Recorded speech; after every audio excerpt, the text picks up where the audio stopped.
আছে ও শুক্রবার, রবিবার সম্ভবত ওদের কাজ ছিল বা কিছু একটা, যেটুকু থাকে ক্রিয়াকর্ম বা কিছু একটা।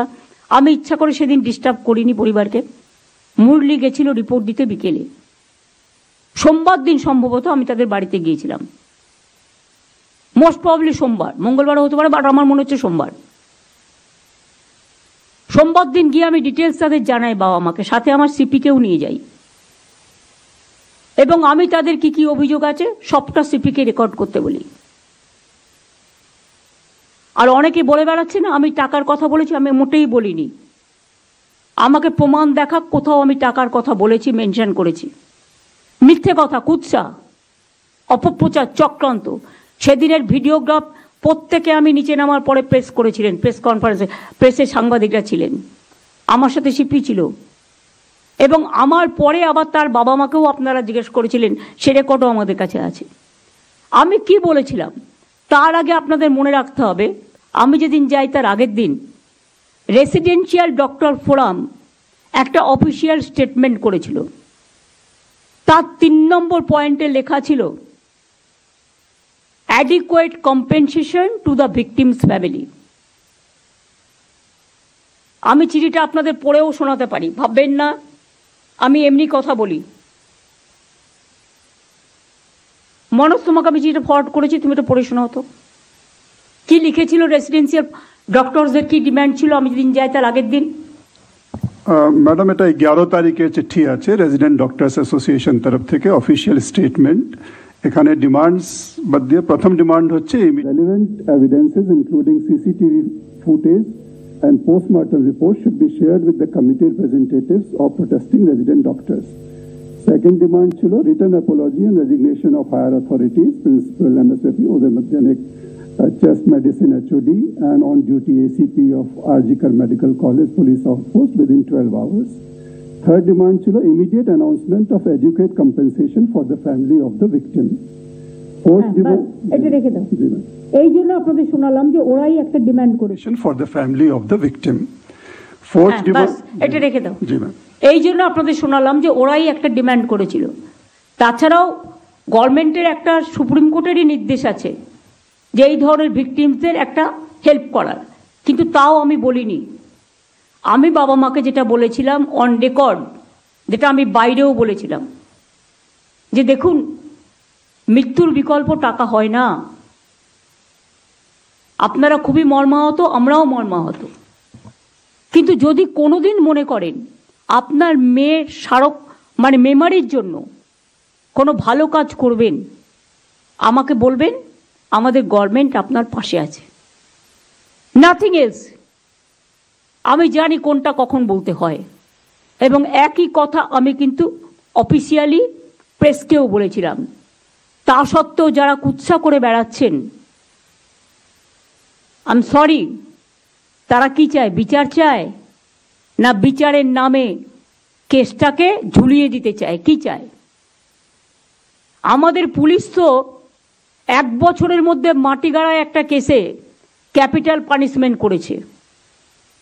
আমরা কামদুনিটাও ক্যাপিটাল পানিশমেন্ট করেছিলাম,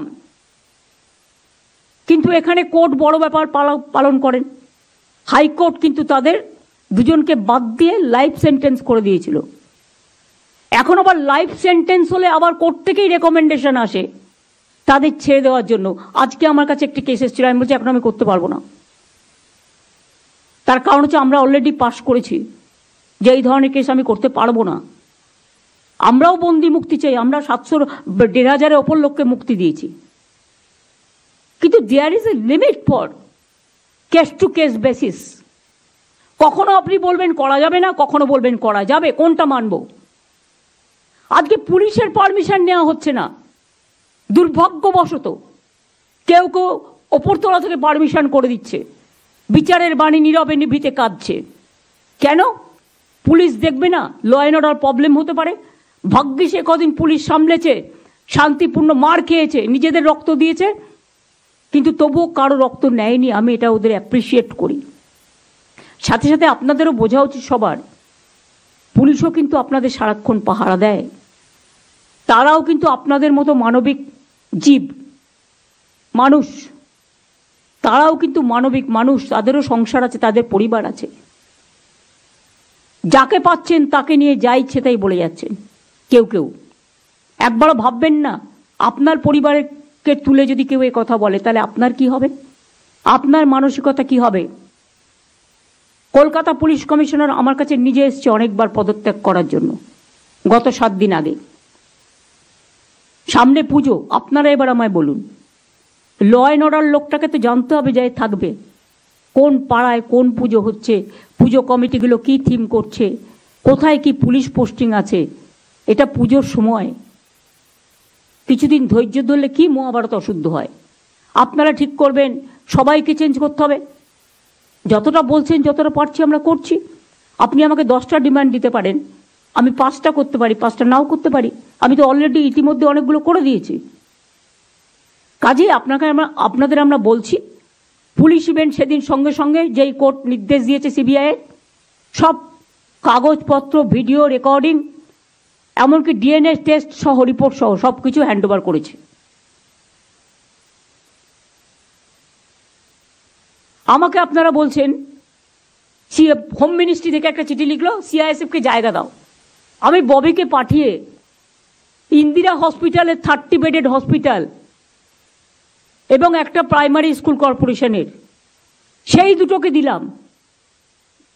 তারপরেও আপনারা যদি রোজ বলেন, বলছে এখন কমিউনিটি হলগুলো আমাদের দিয়ে দাও, তাহলে এলাকায় এলাকায় যে মানুষগুলো বিয়ে, শ্রাদ্ধ, পৈতে, পুজো, উৎসবের নামে এটা করা হয়েছে কমিউনিটি মানে এলাকার কমিউনিটির জন্য, তারা কোথায় যাবে?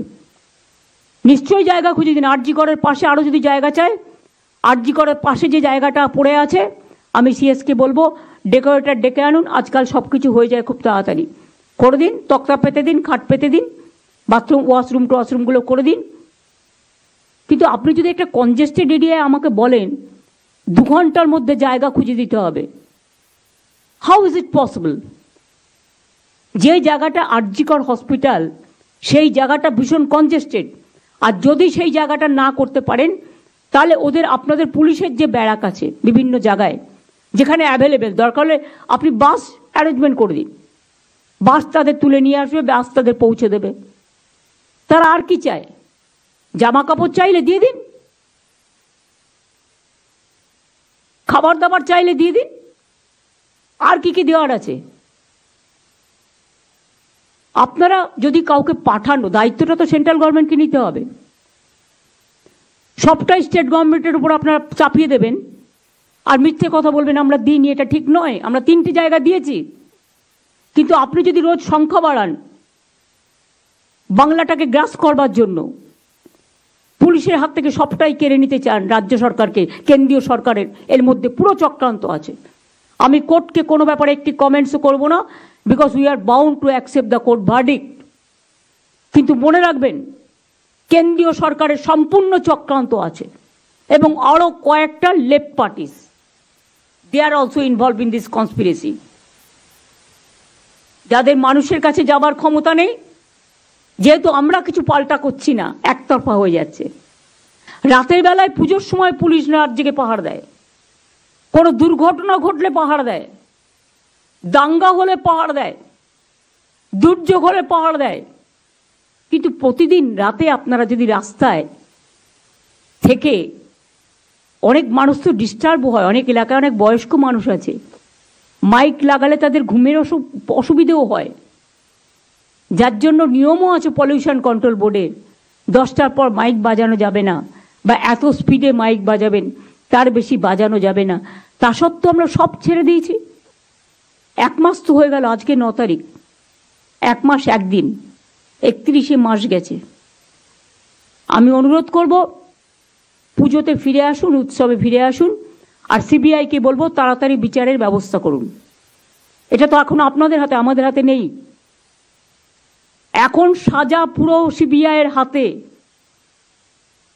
আসল কেসটা করুন। আসল কেসটা হচ্ছে যে ভিকটিমস তার পরিবারকে বিচার দিন, যে নির্যাতিতা তার পরিবারকে বিচার দিন, এবং এই বিচার তো সিবিআই কোর্টে হবে, আমাদের কোর্টে তো নয়। সুতরাং আপনারা ফাস্ট ট্র্যাক কোর্টে বিচার করে তাড়াতাড়ি ব্যবস্থা নিন। বাংলার নামে বদনাম করা হচ্ছে সারা পৃথিবীতে। একটা হোয়াটসঅ্যাপ গ্রুপ জুটেছে, যারা এখান থেকে পড়াশুনো করে খেয়ে দিয়ে মানুষ হয়ে বাইরে গেছেন, তারা গিয়ে বাংলার বদনাম করছে একতরফা, ওয়ান সাইডেড কথা শুনে ওদের। তারা তো বোথ সাইড শুনতে পাচ্ছেন না, ইউনিল্যাটারালি, ওয়ান সাইডেড। তাদের বোঝা উচিত বাংলাদেশের পরে আপনারা এই সুযোগটা নিচ্ছেন। তো বাংলাদেশ আলাদা রাষ্ট্র, আমরা তাদের ভালোবাসি, সম্মান করি, তাদের ভাষাকে সম্মান করি। ইন্ডিয়া আলাদা রাষ্ট্র। এই দুটো আপনারা কিন্তু মাথায় রাখতে ভুলে গেছেন। এখানে বাংলাদেশ হবে না, কারণ বাংলাদেশেই বাংলাদেশ হয়। বাংলাদেশটা আসল একটা অন্য রাষ্ট্র, তাদের আমরা সম্মান করি, ভালোবাসি, আমরা একই ভাষায় কথা বলি। আজকে বাংলা ভাষায় কথা বলে বলে উড়িষ্যা থেকে সব প্রবাসীদের আপনারা মেরে তাড়িয়ে দিচ্ছেন। সংখ্যালঘু হবার অপরাধে আপনারা উজ্জয়িনী থেকে শুরু করে মধ্যপ্রদেশ, রাজস্থান থেকে শুরু করে, হরিয়ানা থেকে শুরু করে, উত্তরপ্রদেশ থেকে শুরু করেন, আমাদের 20,000 পরিযায়ী শ্রমিককে আপনারা রাজ্য থেকে তাড়িয়ে দিয়েছেন এবং 3 জনকে খুন করেছেন। আমাদের এখানেও কিন্তু 1.5 কোটি পরিযায়ী শ্রমিক কাজ করে অন্যান্য রাজ্যের। মনে রাখবেন, আমরা কিন্তু তাদের ডিস্টার্ব করি না, তার কারণ আমাদের সেখানে মানবিকতায় স্থান পায়। উড়িষ্যাতে সবচেয়ে বেশি, পুরীতে আমাদের লোকেরা যায়। উড়িষ্যায় ট্যুরিজম, বাংলার ট্যুরিজম উড়িষ্যাকে ডেভেলপ করে। জগন্নাথ, জয় জগন্নাথ করতে সবাই যায়। উড়িষ্যা থেকে আমার কাছে খবর এলো সব লোকেদের মেরেছে এবং চলে এসছে। কারণ আমাদের এখন একটা পরিযায়ী শ্রমিকদের একটা অ্যাপ আছে। আমি তারপরে নিজে চিফ মিনিস্টারকে বললাম, আপনার রাজ্যে কেন এটা হচ্ছে? আমাদের তো সবচেয়ে বেশি লোক উড়িষ্যায় যায়, বাংলায় কথা বললেই তাকে মারধর করা হচ্ছে। এটা কি? বিজেপি রাজ্যগুলোতে এগুলো হয়, জেনে রাখুন, তখন কোনো বিচার হয় না। আর বাংলায় একটা ঘটনা ঘটলেও সেটা দুর্ভাগ্যজনক, আমরা একটি লোকও তাকে সমর্থন করি না। চুপচাপ আছি, নীরবে বেদনা সহ্য করছি। পুলিশকে অ্যাকশন নিতে বারণ করেছি, কিন্তু দয়া করে পরিষেবাটা দিন। ইতিমধ্যে 7 লক্ষ লোক যারা, আমি নারায়ণকে একটা রিপোর্ট দিতে বলবো, হেলথ সেক্রেটারি, আমি দেওয়ার থেকে তার দেওয়া বেটার। ম্যাডাম, ইতিমধ্যে যে চলছে আমাদের আউটডোর পেশেন্টে প্রায় 7 লাখ পেশেন্ট পরিষেবা যাদের পাওয়ার কথা তারা পেতে পারেনি। ইনডোর অ্যাডমিশন আমাদের প্রায় 70,000 রোগীকে আমরা দিতে পারিনি। মানে 7,000-এর বেশি সার্জারি, যেটা প্ল্যান্ড সার্জারি ছিল, সেগুলোকে ডিফার করতে হয়েছে। 1,500-এর বেশি মানুষকে, যেটা কার্ডিওলজিতে আমাদের ক্যাথ ল্যাবগুলোতে ট্রিটমেন্ট হয়, সেটা দিতে পারিনি।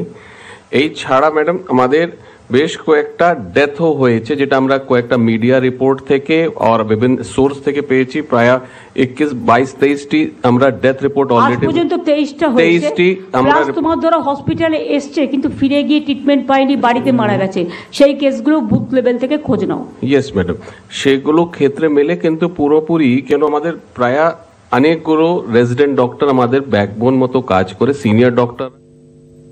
ঠিক আছে, আজকে সুপ্রিম কোর্ট বলেছে, আশা করি তারা যদি মনে করেন তারা কথা বলে এটাকে, ঠিক আছে, আজকে সুপ্রিম কোর্ট বলেছে, আশা করি তারা যদি মনে করেন তারা কথা বলে এটাকে শর্ট আউট করবেন। Is okay, thank you madam. যাই হোক, দিদি অর্ডার হয়েছে। সিএমওএইচ আমি জানি, সিএমওএইচ, বিএমওএইচ যারা আছেন, ইয়েস ম্যাডাম, তাদের সকলকে বলো অ্যাক্টিভেট করতে হসপিটালগুলো ভালো করে, ইয়েস ম্যাডাম, যাতে কোনো মানুষ পরিষেবা না পেয়ে মারা যায়, এটা লক্ষ্য রাখতে হবে। Yes madam. ইভেন কয়েকটা প্রাইভেট হসপিটাল, আমি শুধু অডাসিটি দেখলাম সেদিনকে, 4টে নাম আমার কাছে আছে। পুলিশের একজন ওসি, সে তো তোমার কাছে পেশেন্ট হিসেবে গেছে, তুমি তাকে ভর্তি নাওনি। এই হাসপাতালগুলোর কথা আমাদের মনে রাখতে হবে। নারায়ণ, তোমাকে যে আমি বলেছিলাম তাদের ডেকে মিটিং করতে, তুমি করেছিলে? ইয়েস ম্যাডাম, মিটিং হয়েছে, ওরা পুরো আমাদেরকে অ্যাসুরেন্স দিয়েছে। আর পুলিশ, কিন্তু যারা করেছিল, রিফিউজ করেছিল, তাদের বিরুদ্ধে কি অ্যাকশন হয়েছে? তারা তো টাকা নিয়ে করছে। Yes, আজকে তুমি যে আমাকে রিপোর্ট দিয়েছো, Yes, তার থেকে আমি জানতে পারছি অনেকে এখানে কাজ করছে না, কিন্তু প্রাইভেট হসপিটালে গিয়ে কাজ করছে। Is it not a fact? Yes madam, এটা ফ্যাক্ট আছে। আমরা ব্যবস্থাগুলো নিচ্ছি ম্যাডাম, আমরা অলরেডি নামগুলো আইডেন্টিফাই করেছি। এবং এতে কর্পোরেট বিজনেস বেড়েছে। কিন্তু ভাগ্যিস আমাদের স্বাস্থ্যসাথী কার্ডটা ছিল বলে কিছুটা পাবলিক ট্রিটমেন্ট পেয়েছে। বিকজ প্রাইভেট হসপিটালে দুটো চোখ কাটার অপারেশন করতে গেলে 2 লাখ টাকা নিয়ে নিচ্ছে।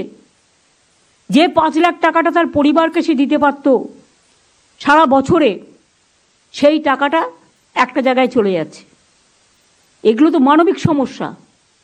সব রাজনৈতিক দলকে বুঝতে হবে, মানুষ কিন্তু রাজনীতির ঊর্ধ্বে। রোগের কিন্তু কোনো বিচার হয় না। একটা কার্ডিয়াক পেশেন্ট যদি সঙ্গে সঙ্গে ট্রিটমেন্ট না পায়, সে কিন্তু কার্ডিয়াক অ্যারেস্টে মারা যায়।